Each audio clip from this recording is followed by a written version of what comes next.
Señor alcalde, integrantes de la Corporación de la Villa de la Orotava, señoras, señores, buenas noches. Muchas gracias por acompañarnos en este acto que es el resultado de un intenso trabajo para elaborar un documental y posteriormente un libro. Yo quiero de manera singular agradecer a este ayuntamiento, en la persona de su alcalde, la consideración, las facilidades y la plena disposición que ha mostrado, alcalde, todo tu equipo de trabajo para que pudiéramos esta noche compartir. Yo creo que es quizás lo más interesante de los minutos que vamos a seguir viviendo. Yo confieso que he dudado. Confieso que he dudado porque lo he vivido. Confieso que he dudado entre el autor y el objeto. Confieso, sí, mis dudas sobre si empezar esta intervención por quién escribe o por el documental y el libro. Pero finalmente he optado por él, por Isidoro Sánchez, porque pocas personas como él, con su trayectoria y conocimiento para hablar, para pensar, para escribir sobre el Sáhara, sobre el territorio y las personas del Sáhara, sobre las visiones del Sáhara desde Canarias, del ingeniero forestal, del director de los Parques Nacionales de Garajonay y del Teide, de Isidoro Sánchez, viajero y escritor, e incluso del concejal de la Orotava y del Puerto, del senador, del consejero del Cabildo de Tenerife y del diputado en el Parlamento de Canarias. Ya tenemos bastantes referencias. Quizá por eso hoy, en su pueblo natal, en este acto, yo me quedo con dos de sus múltiples facetas: la de viceconsejero de Acción Exterior del Gobierno de Canarias y la de eurodiputado. Quizás hayan sido los roles desde los que más me ha influido, los que más me han impactado para entender la importancia para Canarias de desplegar una estrategia de relaciones exteriores propia, singular. La importancia para esta tierra de hilvanar un discurso propio, distinto, singular, porque diferente y único debe ser el mensaje exterior de un pueblo al que la geografía, nuestra geografía, tanto condiciona. Llevo grabado a fuego las expresiones de aquellos niños saharauis en la residencia de Isla de Pinos, en Cuba, acogidos como gesto de solidaridad tras haber cruzado todo el Atlántico. Imposible borrar los abrazos, las alegrías y las lágrimas fundidas con los niños saharauis y los representantes del Frente Polisario en un viaje de solidaridad y apoyo impulsado por la Federación Canaria de Municipios a principios de los 90 del siglo pasado, y del que formaba parte también, entre otras personas, nuestra querida Rosario Pino. Casi al mismo tiempo, Isidoro Sánchez utilizaba su destacada posición en las instituciones europeas no solo para darle voz propia a las demandas y singularidades canarias, sino también a lo que estaba ocurriendo en el Sáhara, en aquel territorio donde habitaban personas a las que España abandonó. Abandonó el territorio y a las personas, abandonó la provincia 53. Y en las visiones construidas desde Canarias sobre lo que ocurrió tras la Marcha Verde, se han vivido a lo largo de los últimos 50 años momentos de frustración, de angustia, de desesperanza, pero también de solidaridad y de compromiso, como lo demuestra una vez más Isidoro Sánchez a través del recorrido del documental o este libro, con el objetivo muy claro, no dejarlos nunca solos. El inmovilismo no es una opción. Lo aprendí con Isidoro Sánchez y él sigue siendo fiel a ese principio, donde yo he percibido desde una cercanía privilegiada el esfuerzo, la dedicación y el trabajo que ha empleado durante los últimos 4 años para que este documental que ahora ustedes verán y el libro que espero que lean fueran posibles, para que no se olvide lo ocurrido, para que no se olvide la injusticia y el abandono al que se ha sometido al pueblo saharaui, para que no se pierdan nunca los lazos de amistad y solidaridad entre las personas de nuestras islas y las personas del Sáhara, o las refugiadas en el desierto de la Hamada, al sur de Argelia, 180.000 personas viviendo refugiadas en medio del desierto, o las personas saharauis de la diáspora. Para que no olvidemos el papel impagable de las mujeres saharauis, para que no olvidemos el papel de las personas que han trabajado y han dedicado el esfuerzo colectivo por la supervivencia, por reivindicar el derecho de los pueblos a elegir su propio destino o, como en el caso del pueblo saharaui, además la integridad de su territorio y el principio de soberanía. Gracias, Isidoro, por las enseñanzas y por las discusiones. Gracias por tu trabajo, por tu compromiso y persistencia. Gracias desde dentro, desde lo profundo, por reivindicar el valor de los abrazos de los niños y niñas saharauis en las vilayas de los campamentos de refugiados o en la residencia de Isla de Pino, o en nuestras casas, playas y calles cada año que compartimos un verano por la paz. Esa infancia que, como escribió Pedro Lescano, mirando al poniente rezan, sueñan y cantan a una patria que jamás han pisado. Unos niños que más allá del ocaso oyen sus cantos desde la misma arena, el mismo sol y el mar que les robaron. Quiero finalizar dando las gracias a personas que hay aquí, que ustedes identificarán pronto, que han sido personas que han colaborado extraordinariamente para que el documental tomara cuerpo, y me van a permitir también que resalte la presencia en esta sala de una persona que probablemente es la que más me ha ayudado a trabajar el programa de los niños Un Verano por la Paz, cuando muy poca gente creía en este proyecto en el año 95, que es Laura, que está aquí con nosotros y que ha sido una auténtica valedora para que esos niños sigan compartiendo sonrisas con nosotras sigamos aprendiendo de ellos y ellos puedan tener un verano de respiro, de paz. Muchas gracias, alcalde. Buenas tardes, señor alcalde, concejales del Ayuntamiento de La Orotava, compañeros del Sáhara o prosaharaui, unos sí, otros no. Muchas gracias por su presencia en la tarde de hoy. De nuevo estoy ofreciendo a la sociedad canaria un nuevo libro, titulado El Sáhara, Visiones desde Canarias, una idea que surgió después de haber terminado recientemente la edición de un audiovisual que vamos a ver a continuación sobre el Sáhara Occidental, que antaño fue Sáhara Español hasta 1976 y en el que han participado varios amigos implicados algunos tiempos en el mundo saharaui, tanto en los años de 1970 como recientemente, viviendo en Canarias, colaborando en su edición con instituciones políticas y empresas canarias, y que decidí redactar después de muchos años de análisis y estudio. Cuando conocí la presencia de amigos en el bloque político del Sáhara español en una etapa de militar en época posterior al general Franco, y cuando formé parte del intergrupo Sáhara del Parlamento Europeo entre 1999 a 2003 como diputado europeo, me enteré que mi amiga Milagros Luis Brito, compañera como concejala en el Ayuntamiento del Puerto de la Cruz en la Corporación Municipal del año 95 a 99, presidida por el recordado compañero Marcos Brito, había tenido intereses en la defensa de los derechos humanos de las mujeres saharauis que habían decidido compartir los campamentos argelinos de Tinduf tras la expulsión de los hombres y las mujeres saharauis por el gobierno de Marruecos del territorio del Sáhara Occidental, dividido en dos por un largo muro contradictorio. Quizás por ello la amiga Milagro señaló que esa estancia duró demasiado, si lo medíamos en tiempos humanos que siempre han de ser más cortos que la vida de los pueblos. Quizás por ello Milagro me agradeció entonces en el año 2002, a principios del siglo XXI, mi contribución por haber llevado a las instituciones europeas la voz de Canarias y la del pueblo saharaui.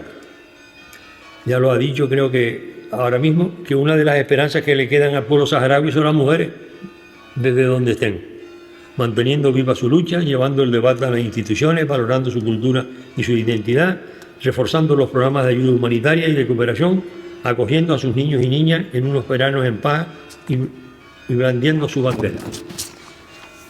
En el año 1977 me incorporé al mundo de la política democrática en Canarias y no salí electo en las primeras elecciones al Congreso de Diputados, aunque luego en el año 79 fui electo concejal en el ayuntamiento de esta villa. Ya entonces oí hablar a algunos amigos del Sáhara español en los años de 1970, ya que habían tenido que ir a cumplir el servicio militar, algunos de ellos, otros el exilio y otros a trabajar como ingenieros o profesionales, ¿no? También pudimos leer los disparates del gobierno español con el Sáhara Occidental, de manera especial con el acuerdo tripartito de Madrid que alteró la vida de los saharauis, de los marroquíes, de los mauritanos y por supuesto de los canarios. Y si no, que se lo pregunten a los que participaron en la Marcha Verde del año 75, ya los gobiernos donde intervinieron Hassan II por Marruecos, Arias Navarro y Juan Carlos de Borbón por España y Henry Kissinger como secretario de Estado por los Estados Unidos de América. Escribir siempre me ha gustado, ¿no? Y sobre todo desde los años 1960, pero de manera particular después que me jubilé en el año 2013, al salir del Parlamento Europeo. Entonces los artículos en la prensa canaria eran casi semanales. Centrándonos en el libro que hoy vamos a presentar, les contamos Milagros y un servidor, su título. Milagros lo acaba de señalar, El Sáhara, visiones desde Canarias. Su autor, Isidoro, es diputado del Parlamento Europeo entre el 99 y el 2003, al final de mi etapa, así como sus derechos de autor. La empresa financiera fue EFICO, Eficiencia y Servicios, una empresa canaria en la que formo parte familiarmente, y como empresa productora destaco la familia Sociedad Canaria Americana de Inversiones, Sociedad Anónima del Puerto de la Cruz, administrada por mi familia, administrada por mí, con mi familia, ¿no? La gestión editorial fue por cuenta de Le Canarien, aquí en la avenida de Canarias de la Orotava. La edición primera ha sido de 500 ejemplares en Santa Cruz de Tenerife, junio del 2025, con un depósito legal determinado del TF 271/2025, y el libro, que cuenta historias sobre el Sáhara con visiones desde Canarias, tiene unas 124 páginas y una dedicatoria para el Ayuntamiento de la Villa Orotava, para EFICO Sociedad Limitada, al Cabildo de Gran Canaria, a la Fundación Caja Canaria, a Raico García, a Estasur, a la Sociedad Canaria Americana de Inversiones, a Humberto Mesa, que nos acompaña con su presencia, y a Victorino Martínez, que también está con nosotros. Y por supuesto también a Alfonso, a Sergio Sánchez, mi sobrino, mi nieto, a Víctor Jorge y señora, que está con nosotros, al amigo Antonio Gómez y señora, y a Santiago Ríos, de los hermanos Ríos, así como a la historiadora canaria Milagros Luis, al ingeniero de Montes Paco Rodríguez y por supuesto al doctor andaluz Carlos Bautista, que me acompañó en mi viaje, en nuestra excursión en nuestra visita al Sáhara, ¿no? El índice lo verán después, aquí la exposición lo mismo, y como bien dice que lo bueno si breve 2 veces bueno, pues nada, yo voy a terminar dándole las gracias al Ayuntamiento de la Villa de la Orotava, a la empresa EFICO, a su consejero delegado Enrique Sánchez, a Milagros Luis y a Humberto Mesa, a Sergio, mi nieto, a Raico García, a la sociedad nuestra, al Cabildo Insular de Gran Canaria, a la Fundación Caja Canaria, a los entrevistados en el documental del Sáhara, donde recuerdo a los visionarios del Sáhara desde Canarias, tales como Antonio Gómez, Víctor Jorge, Candelaria González, Alfonso Sánchez, todos ellos aquí, así como a la cónsul de México en Canarias, Ángela Vaca, por facilitarme la entrevista a un abogado vasco, José María Lizundia, que también está en el libro, o en la película, en el documental, y también a las empresas Estasur, a la Filmoteca Canaria y a la Filmoteca Española. Y por supuesto al pueblo saharaui, a Felipe VI, rey de España, y al abogado norteamericano internacional Jason Poblete, presidente de la Global Liberty Alliance. Termino comentando las coincidencias de la vida que me llevan a los primeros días del mes de septiembre de este año 2025. Primero al 3 y luego al 5. Al 3 fue porque fue el día, antes de ayer, en el que nació el admirado Eduardo Galeano, en la capital uruguaya de América Hispana, y todos los años tenemos la posibilidad de escuchar al amigo José Javier en el Instituto de Estudio Hispánico del Puerto de la Cruz. Lo vimos ayer, antes de ayer, en un recuerdo literario del Uruguay. Lo del 5 de septiembre, que es hoy, es nuevo, ya que es la fecha que hemos elegido en el Ayuntamiento de la Villa Orotavense para proyectar el documental y presentar este libro nuevo. Gracias a la generosidad del jefe de protocolo Jesús Acevedo y, por supuesto, al alcalde villero, don Francisco Linares, y al que vamos a participar, Milagros Luis Brito, y este ciudadano implicado en la valoración del mundo saharaui desde que tengo uso de razón, ya que mi padre fue piloto de la Marina Mercante Española y me dejó, entre otros libros, un diario de navegación, donde pude leer años más tarde los itinerarios saharauis que él hacía en los años del 40 al 42. En el 42 fue cuando nací yo, y ese papelito lo tengo guardado perfectamente, con toda la ruta de la Guinea Ecuatorial, del Sáhara español, con el nombre de todos los muelles que iba, que visitaba todos los puertos, y Canarias, obviamente, donde utilizaba mayormente los correillos León y Castillo y el vapor Lanzarote.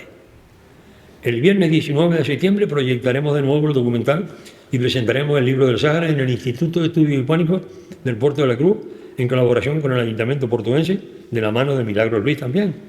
El día 2 de octubre lo presentaré en Madrid, en la sede de la Oficina del Gobierno de Canarias, junto con el colega, el ingeniero Paco Rodríguez, que vivió en Sidi Ifni, nació en Güímar, pero su padre era militar. Así como el día 7 del citado mes de octubre lo presentaré en el Ateneo Malagueño de Málaga, junto con el amigo y doctor Carlos Bautista, que fue compañero en el Parlamento Europeo en nuestra visita a Tinduf. Y antes de final de año esperamos presentarlo, espero que Milagro me ayude, ya me dijo que sí, en la frontera de la Isla de Hierro. Señores, saludos, señoras, muchas gracias.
Tengo que reconocer que el tema del Sáhara siempre ha ocupado una parte importante de mi vida, sobre todo desde la década de 1970 del siglo pasado, cuando la Marcha Verde se produce, noviembre de 1975, en aquel fatídico momento en que España abandona el Sáhara como consecuencia de una serie de incidencias que son aprovechadas por Marruecos, por Estados Unidos, por Francia, y que producen la ocupación de un territorio que efectivamente había sido una colonia española, tiempo A, y a partir de ese momento, como digo, muchos jóvenes de Canarias nos involucramos en la vida política de nuestra tierra.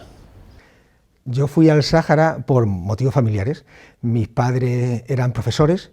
Mi padre era de izquierdas, socialista, hijo de militares franquistas, y entonces, bueno, pues el Sáhara se convirtió en aquella época pues un sumidero de gente que no quería dar explicaciones sobre su vida política, y que igual su vida política se podía desarrollar ahí de mejor manera, ¿no?, que en la última etapa franquista en Madrid. Entonces mis padres pidieron destino al Sáhara cuando yo era recién nacido, y nos fuimos a vivir allí.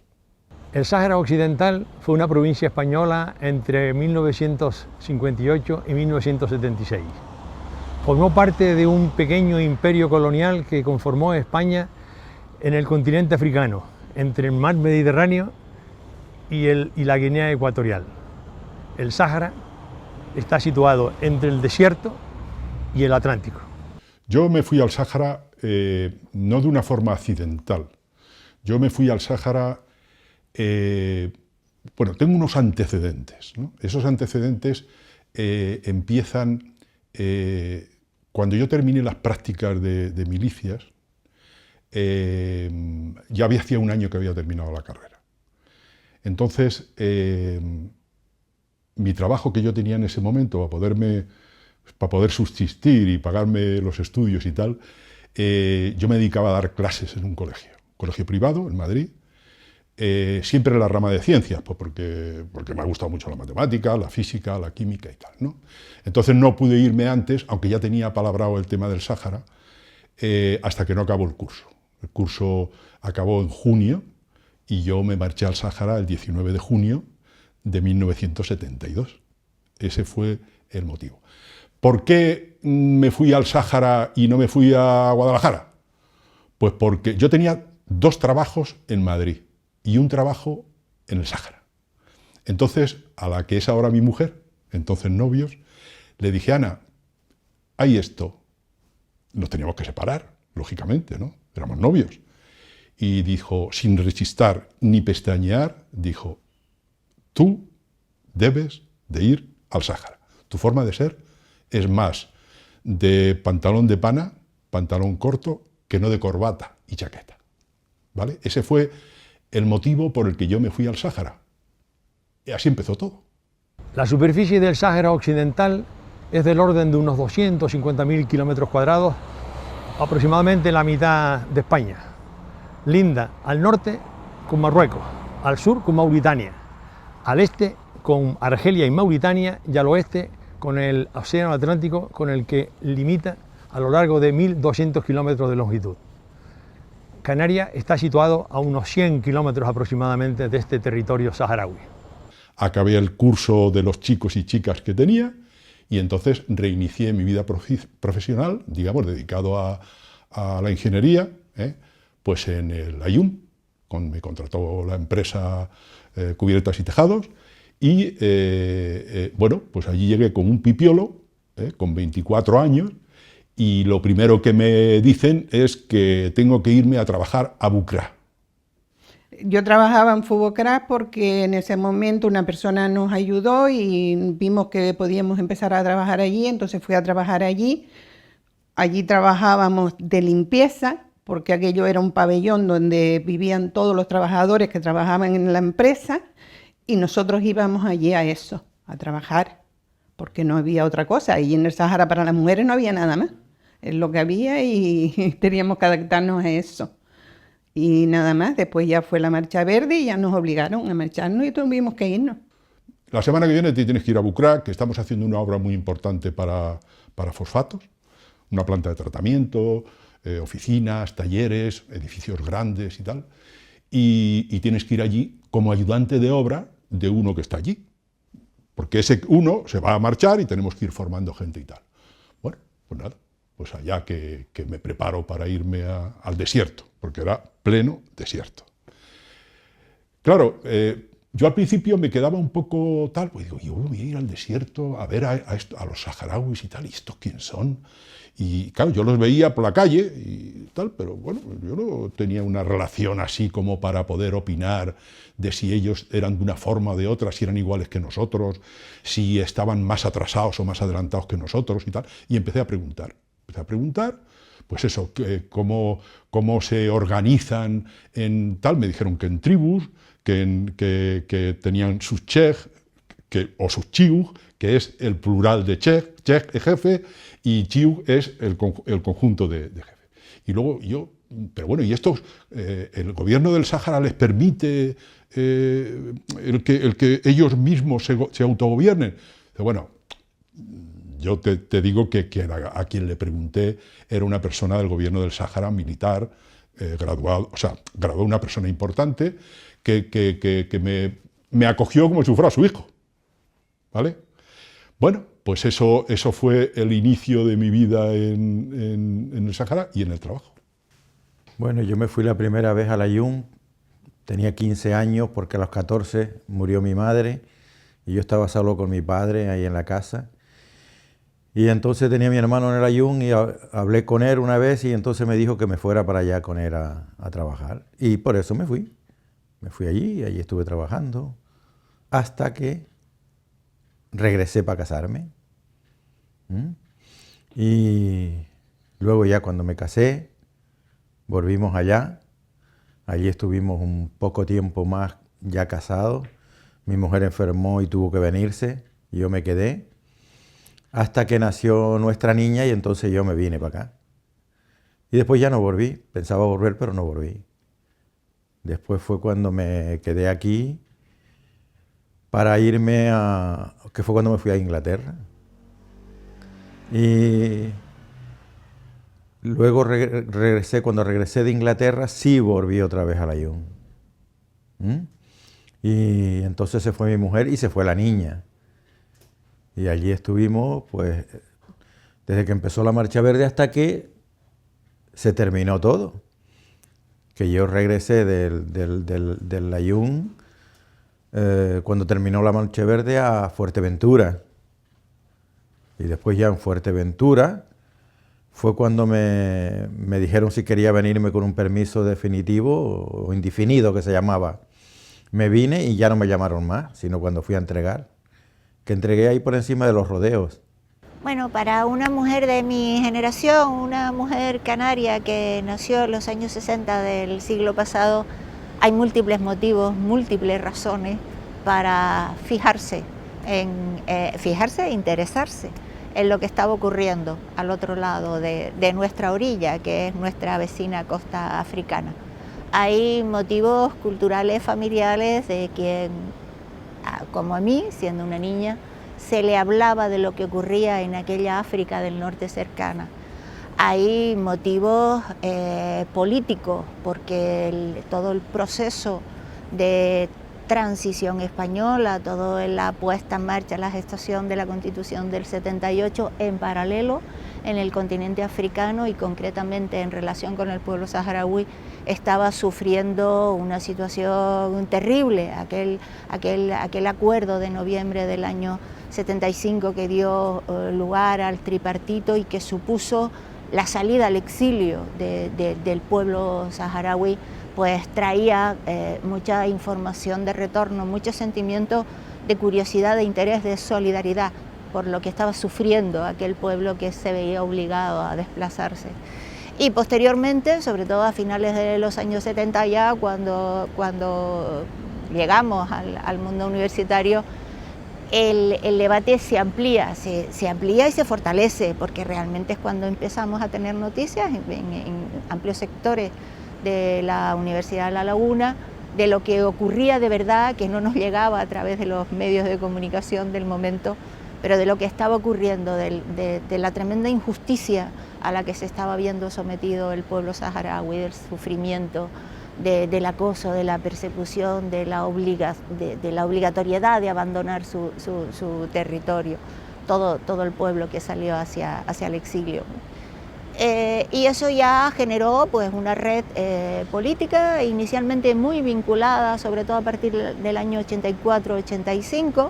Fue un periodo muy importante también porque se empezó a gestar de alguna manera aquel proceso de paz que culminaría a principios de los 90, pero eso en Canarias se vivió, yo diría que de una manera directa. Digo en Canarias porque yo lo viví de una manera directa, pero a mí me consta que especialmente en las islas orientales, que casi por proximidad geográfica y por proximidad sociológica, porque había mucha gente que había ido y venido al territorio saharaui, pues se vivió de forma intensa. Entonces aquellos ayuntamientos democráticos de Fuerteventura, pero muy especialmente de Gran Canaria, de Telde, de Santa Lucía, de Agüime, de San Bartolomé de Tirajana, jugaron un papel directo, un papel político muy potente que consiguió tejer alrededor de ellos una red de solidaridad y de compromiso con el pueblo saharaui. Pues mi presencia en la Legión fue que entré en la Legión no en el Layún, sino en Madrid, en Leganés. Yo entré en la Legión y después pidieron voluntarios para el problema que había con lo que se aproximaba, lo de la Marcha Verde. Y entonces yo me apunté voluntario para venirme, para estar más cerca de casa y tener familia cerca. Y entonces cuando yo me vine, mi mujer fue a dar conmigo a Layún y la niña. Pues la Marcha Verde, yo estuve allí y yo era operador de radio Algunas noches teníamos que tocaban Generala, creo que se llama, y nos teníamos que levantar y ir a ver sitios que habían visto movimientos y cosas, hasta que se puso en la frontera una guardia permanente. Entonces, ahí en la frontera había una guardia permanente mientras los de la Marcha Verde venían acercándose, y habían relevos, claro, como en todo. Pero mi experiencia fue, qué sé yo, no fue ni mala ni buena, sino estar ahí. Bueno, yo viví la Marcha Verde más o menos normalillo, pero con todo ese estrés que causa ese problema que había, porque lo causa, aunque parezca que no, pero sí. El problema era que venía mucha gente caminando ahí, aunque a nosotros primero nos dijeron que vino Juan Carlos allí y nos dijo que había que defender el territorio, en el patio de armas del cuartel de la Legión. Pero 3 o 4 días más tarde, cuando yo tenía que volver a la frontera para el relevo, a nosotros nos dijeron que no disparáramos ni un solo tiro, que procuráramos no hacer ni un tiro, que todo iba a ser pacífico y tranquilo. Hubieron algún problemilla, pero no fueron graves, de los que yo conozco. Y ya de ahí de la frontera empezamos a retroceder y a retroceder hasta meternos otra vez en el cuartel. Entonces ya en el cuartel se empezó a recoger todo, a cargarle esas gandolas grandes y todas esas cosas, y luego ya salió todo lo que era el equipo, el material que había, y después nosotros, al final, que éramos el grupo ligero, detrás de ellos. Y nosotros pasamos al helipuerto, y el cuartel lo ocupó los soldados marroquíes. Y después, cuando nosotros estábamos en el helipuerto, nosotros hacíamos guardia en los depósitos del agua, y en ese lado de la calle hacíamos nosotros la guardia, y el otro lado de la calle, la guardia la hacían los marroquíes. Y claro, ahí hubo tensión, pero bueno, tensión que se supone que sean normales, ¿no? Hasta que nos dieron la orden de que volviéramos a recoger en el helipuerto para salir caminando así a Villa Cisneros. Entonces cruzamos todo el desierto hasta Villa Cisneros. En Villa Cisneros estuvimos, no me recuerdo el tiempo, pero sí unas semanas o un mes, y otra vez a cargar barcos para venir para Fuerteventura. Bueno, fui al Sáhara porque me casé y tú sabes que los padres antes obligaban a seguir al jefe. Por eso fui al Sáhara. ¿Cuántas veces estuviste en el Sáhara? 2 veces. Estuve primero porque fui de primera, porque aquello para mí fue un verdadero desastre, porque me enfermé, porque no conocía el sistema era muy duro, y después ya me vine y entonces ya la segunda vez fui porque él se puso de militar y ya fui con él y con la niña. Me llevé la niña conmigo porque cuando eso ya tenía la niña. Y ya estuve allí con él hasta que empezó todo el problema de la Marcha Verde y ya tuvimos que salir evacuadas. Yo vine, traje a la niña, la dejé aquí con mis padres y me volví a ir porque yo trabajaba allí. Y entonces ya cuando ya estábamos ya obligados a salir porque ya no quedaba más remedio, entonces yo me vine ya y él se quedó con el problema de la Marcha Verde. Bueno, a mí la operación de la Marcha Verde me desconcertó mucho, ya que un día nos dicen que era nuestro territorio y que había que defenderlo porque era español, y a los 3 o 4 días nos dicen que no se podía disparar un tiro porque se iba a hacer una entrega en plan pacífico. Y claro, si hoy te dicen que hay que defender y mañana que no, pues yo no lo pude entender. Todavía hoy sigo sin entenderlo. Sigo pensando qué fue lo que pasó. Mi experiencia con la Marcha Verde fue muy dura porque estaban los toques de queda, iban los militares a buscarte a las casas, te llevaban a dormir a los cuarteles, tenías que dormir en el suelo, no había dónde sentarte.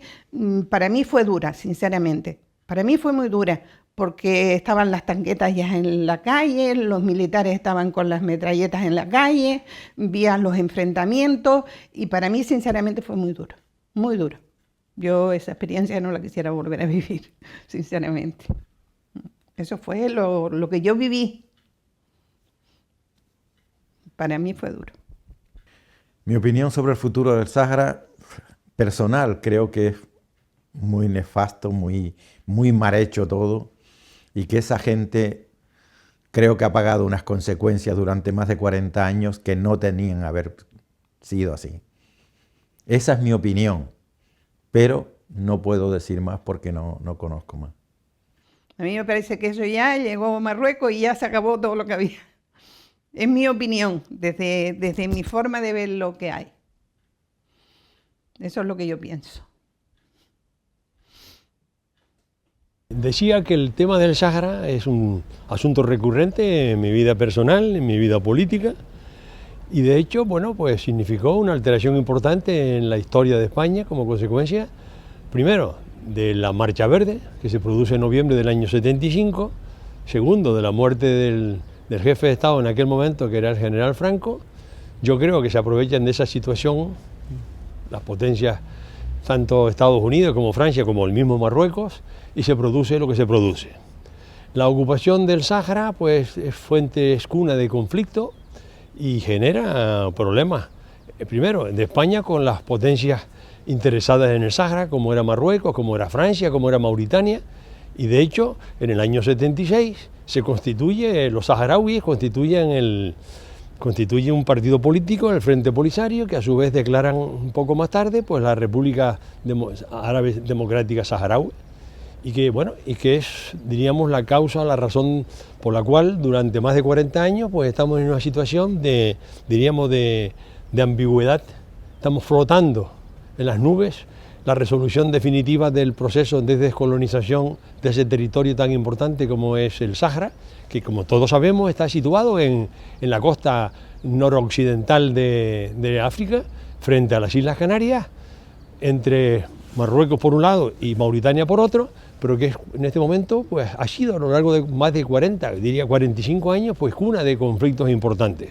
El Frente Polisario se funda en 1973, que es una fecha muy tardía en relación a la independencia de otros países, teniendo en cuenta que en 1956 Marruecos accede a la independencia, Mauritania lo hace en 1960 y Argelia en 1962, tras una guerra civil de 7 años. Es decir, el acceso del Polisario, de los saharauis, a un embrión de independentista es muy tardío. Hay que tener en cuenta que el Polisario, al ser nómadas, beduinos nómadas, no tienen la noción del espacio, y menos la nación de pueblo, y muchísimo menos la noción de nación que es europea. Son pastores, se dedican a los camellos, al comercio, y es en 1956, que es la fecha de la independencia de Marruecos, Marruecos ya está planteando en Naciones Unidas la descolonización del Sáhara. En 1960 se crea la Cuarta Comisión o Comisión de Descolonización, en la que quedan 11 territorios no autónomos pendientes de emancipación. Entre ellos está el Sáhara. De esos 11, Nueva Caledonia, que ha sido la última consultada, ha dicho que no quiere la emancipación. Gibraltar no quiere independizarse, Malvinas tampoco, Santa Elena tampoco, y eso da idea del desfase que hay entre el final de la descolonización y la actualidad. Ahora mismo, si a los caboverdianos se les diera la oportunidad de la independencia, dirían que prefieren seguir Portugal con una autonomía como la de Canarias, por ejemplo, sin tener que pagar ejército, sin tener que pagar una red de servicios exteriores y con la oportunidad del pasaporte comunitario. Y eso quiere decir el desfase, cómo ha pasado el tiempo, se funda en 1973 el Polisario, tiene un pequeño embrión, un antecedente en 1969 que es Basiri, que desaparece, lo hace desaparecer, creo que son legionarios españoles reprimiendo una manifestación en el Aaiún. Hemos estado negociando con Marruecos desde el año 76 en Mali.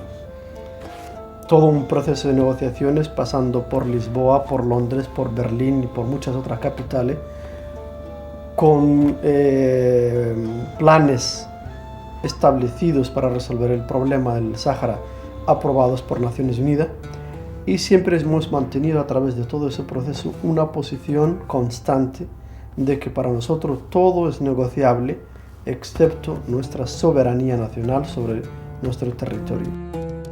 Se sabe perfectamente que vivimos gracias a la ayuda internacional, no tenemos ningún complejo, pero además sabemos que es un derecho que tenemos en tanto que refugiados.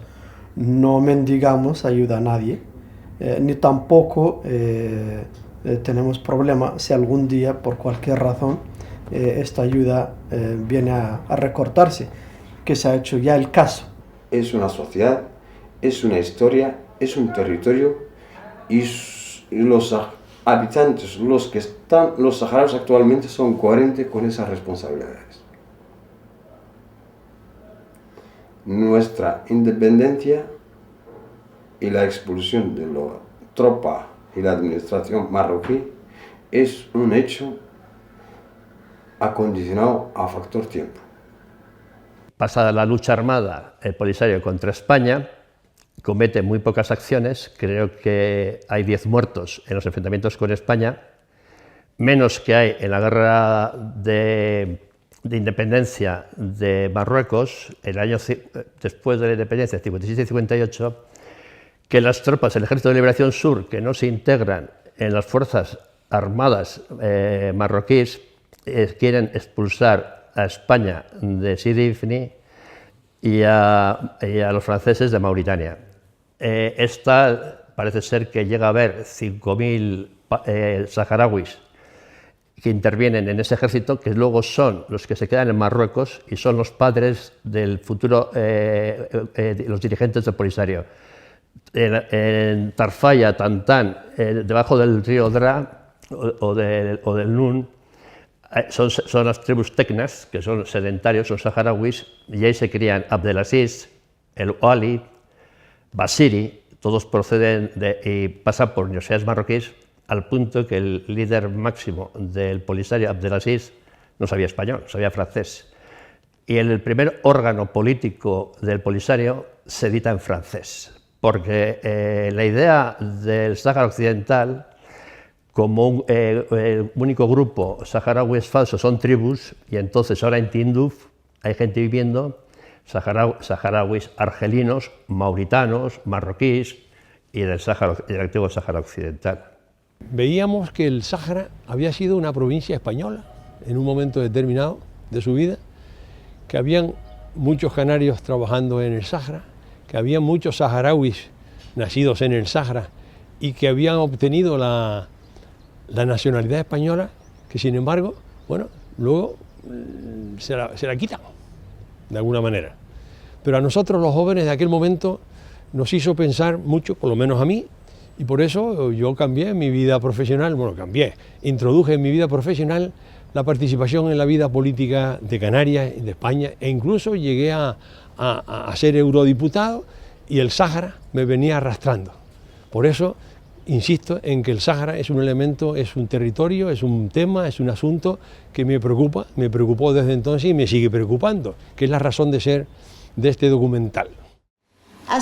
Decía que hace unos cuantos meses, desde el principio de este año 2002, el eurodiputado Sánchez y yo empezamos a hablar de una forma mucho más frecuente, en función de cómo se iban acelerando algunos acontecimientos políticos en el marco de la Unión Europea, sobre la famosa comisión ad hoc. Esta es la risa, el futuro y la esperanza del pueblo saharaui. No me digan que por ella no vale la pena. En la década de los 90 ya tuve oportunidad de vivirla en primera persona, porque digamos que en la década de los 80, sobre todo el 84 al 90, 91, el contacto con el representantes del pueblo saharaui, pues era en Canarias. Yo lo había vivido en Canarias, tenía amigas y amigos saharauis, pero los tenía en Canarias.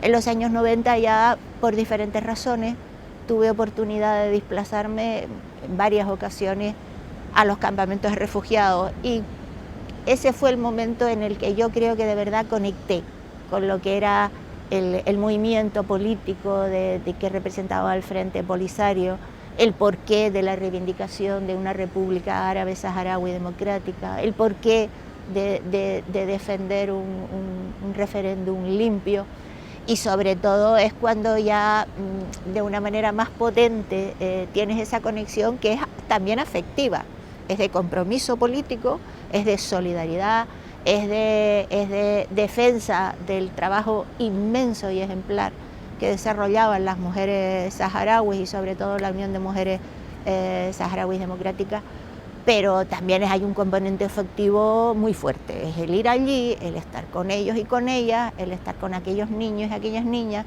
el estar en aquellos centros educativos, es la vivencia de las dairas, de las vilayas, el ponerte en la piel de la otra persona, en la dificultad de sacar adelante un proyecto político, un proyecto social, un proyecto personal en un territorio tan duro como es el que ocupan en el sur de Argel los campamentos de los refugiados saharauis. El año 1975 es un año fundamental porque era cuando estaba previsto la celebración en el primer semestre del referéndum de autodeterminación del Sáhara. No puede llevarse a cabo porque tanto Marruecos como Mauritania presentan ante el Tribunal Internacional de Justicia, piden un dictamen, una resolución sobre si el Sáhara es res nullis, que no tiene dueño, o si tiene. Franco se está muriendo y entonces, antes ha ocurrido que viene la misión visitadora al Sáhara y ve cómo toda la representación en las calles, cuando son recibidos, la ostenta el Frente Polisario y no así el PUNS que había creado el gobierno español tarde y mal. En ese año es cuando se celebran, cuando Franco se está muriendo y cuando Hassan II organiza la Marcha Verde, que llega a movilizar a 300.000 personas, que es un tanto por ciento importante de la población de esto. Y luego encima también unidades del ejército marroquí, una brigada viene de la guerra Yom Kippur y ha luchado contra los israelíes, lo que les tiene que dar cierta importancia militar. Mi sensación es que todo estaba pactado antes de empezar. Esa fue la sensación que yo tuve. No tengo pruebas de que eso haya sido así, pero sí fue lo que yo sentí. Que cuando se empezó lo de la Marcha Verde, antemano ya venía todo pactado. Y fue como un juego con unos soldados de por medio. Un juego de naciones, por decirlo de alguna manera. Pero ¿quién estábamos en el centro? Nosotros, los soldados. Que eran los peones que ellos movían. Y eso fue la sensación que yo tuve y que tengo hoy en día todavía. La verdad es que la política española en África ha dejado mucho que desear, sobre todo desde la firma del Tratado de Tetuán en 1860, cuando la Guerra de África, hasta nuestros días. Y de manera especial, cuando la Conferencia de Berlín en 1884 y 1885, cuando las potencias europeas coloniales se reparten en el territorio africano, y España reclama precisamente su importancia o su peso, su interés por el Sáhara Occidental. La ONU, ante eso, ya es una situación de conflicto, de violación de fronteras inminente, de riesgo real de guerra, de difícil reversibilidad de las posiciones, y entonces la ONU exhorta, puede tomar medidas, los cascos azules o lo que sea, pero exhorta a las partes, que las partes son Marruecos, Mauritania y España. Marruecos y Mauritania no están ahí porque pasaban por allí, sino que Marruecos se designa por la ONU como país interesado en la solución del Sáhara. Es decir, el Sáhara no está solo vinculado a España como se hace creer, sino que es Naciones Unidas, es la comunidad internacional la que le da un papel relevante. Entonces, siguiendo la exhortación del Consejo de Seguridad, ya está en liza el tema de la guerra, entonces ese Consejo de Seguridad que interviene y dice que lleguen a un acuerdo. Llegar a un acuerdo no les dice cómo tiene que ser el acuerdo, les deja toda libertad. El acuerdo al que ellos lleguen es una fuente de derecho internacional, es un acuerdo entre tres partes y ya está.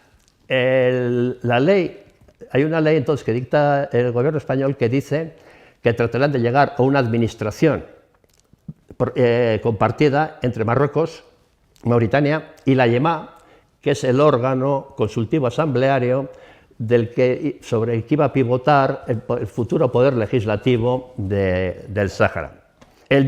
Una fecha muy importante es el 10 de diciembre de 1975. Ahí se dictan dos resoluciones en la Asamblea General de Naciones Unidas, la 34 no sé qué A y la 34 no sé qué B. La A, esa instancia de Marruecos y un grupo que apoya esa tesis. En él se dice que va a haber una administración provisional del Sáhara en que van a estar estas tres figuras, España a través de la YEMA, Mauritania y Marruecos. Y a la vez hay otra resolución, el mismo día, el 10 de diciembre, que es la 34-33-B.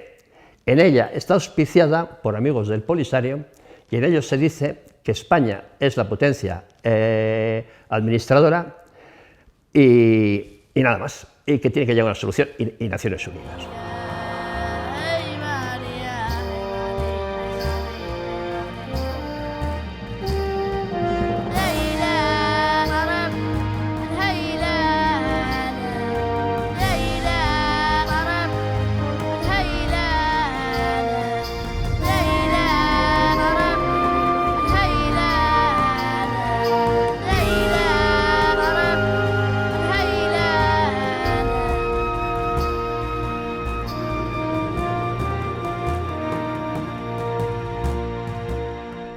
De inestabilidad que se puede plantear en esta zona del continente africano puede afectar algunas de las regiones ultraperiféricas comunitarias, como es el caso de mi región, Canarias. Porque muchos ciudadanos queremos una solución pacífica del conflicto planteado en el Sáhara y para que el pueblo saharaui pueda celebrar el referéndum en condiciones de libertad, transparencia e igualdad. Y por último, porque uno de los objetivos de la política exterior y de seguridad común de la Unión Europea es el mantenimiento de la paz y el fortalecimiento de la seguridad internacional. Yo viví la transición de la etapa española a la marroquí, pero muy en superficie.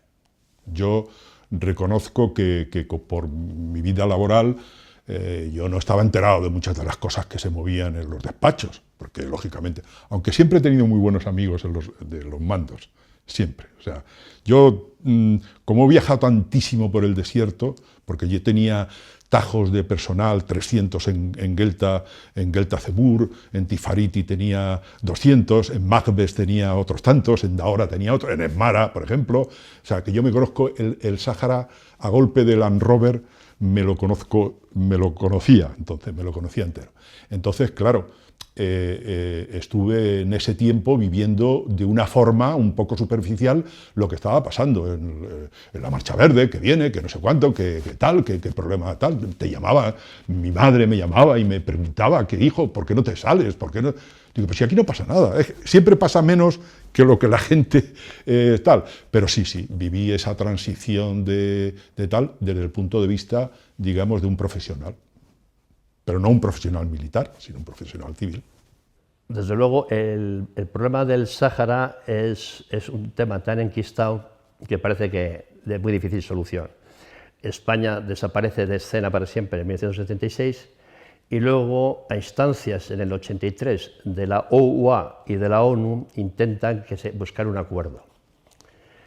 Es difícil, lo vuelven a intentar en el 85. Y movilizan a todos los países que pueden para llegar a ese acuerdo. Al final, en el 91, se consigue constituir el MINURSO de Naciones Unidas y preparar el referéndum. La autodeterminación del Sahara siempre ha tenido apoyo de la izquierda y de la derecha. Es uno de estos temas casi únicos, ¿no?, donde hay acuerdos y hay iniciativas, inclusive hasta hoy día, de apoyar que los saharauis tengan su estado independiente, libre y soberano, pero que ellos, más importante que eso ahora es que escojan, que ellos puedan escoger. Y personas como John Bolton, por ejemplo, personas como el ex secretario de Estado John Baker, que fue un arquitecto principal durante la Guerra Fría de crear un acuerdo, el senador James Inhofe, hay muchos, y creo que estamos unidos en ese propósito, que ellos escojan su futuro, para que un pueblo que puede culturalmente, históricamente, políticamente, económicamente, comprobar sus raíces y lo que han hecho una decisión clave de la Corte Internacional de Justicia, que desde entonces no está, ha sido la política de Estados Unidos respaldar esa decisión y continuar el proceso de referéndum. Yo apoyo al presidente Trump y lo sigo apoyando, lo apoyé durante el tiempo antes que se postuló como candidato y durante su presidencia. Pero en este punto yo creo que fue mal asesorado. Y yo creo que si el presidente Trump lo hubiesen, y esto lo he dicho varias veces también con algunos temas en América Latina, en este tema, yo creo que él hubiese llegado a otra decisión si la asesoría hubiese sido transparente y 100% de acuerdo a la política de Estados Unidos. El futuro del Sáhara es muy complicado porque nunca las disposiciones de la ONU se han llevado a cabo. Marruecos no va a ceder el Sáhara, lo considera un territorio feudal de la corona marroquí, y un régimen feudal no va a soltar terreno. Nunca ha soltado terreno si no es por una guerra. Entonces, ellos consideran el Sáhara, pues parte de ellos, han tergiversado la historia, no sé en qué punto, y lo han incorporado es un feudo de la corona alauita, y allí no, ellos no lo van a soltar. La corona alauí es un régimen feudal, o sea, ellos es un feudo de ellos, eso les pertenece, por no sé qué, porque Alá es grande, Alá Akbar. Y esta es nuestra visión, la visión de muchos españoles y de muchos canarios respecto al futuro de este Sáhara. De un Sáhara que ha vivido durante muchos años un problema, un conflicto, que ha conocido invasiones por parte de Marruecos al respecto, y por tanto lo que queremos es que se solvente los conflictos, los problemas derivados de ese famoso acuerdo tripartito de Madrid del año 75 y que vuelva la paz a la zona. No queremos guerra, solo queremos paz. Y por eso el futuro del Sáhara pasa precisamente por participar Naciones Unidas en un proceso que se aprobó entonces, allá por el año 76, y que bueno, necesita la acción, la compatibilidad de un mundo que está inmerso en un conflicto, de una amenaza existencial, que se llama guerra. Y nosotros, para el Sáhara, lo que queremos es paz, no guerra.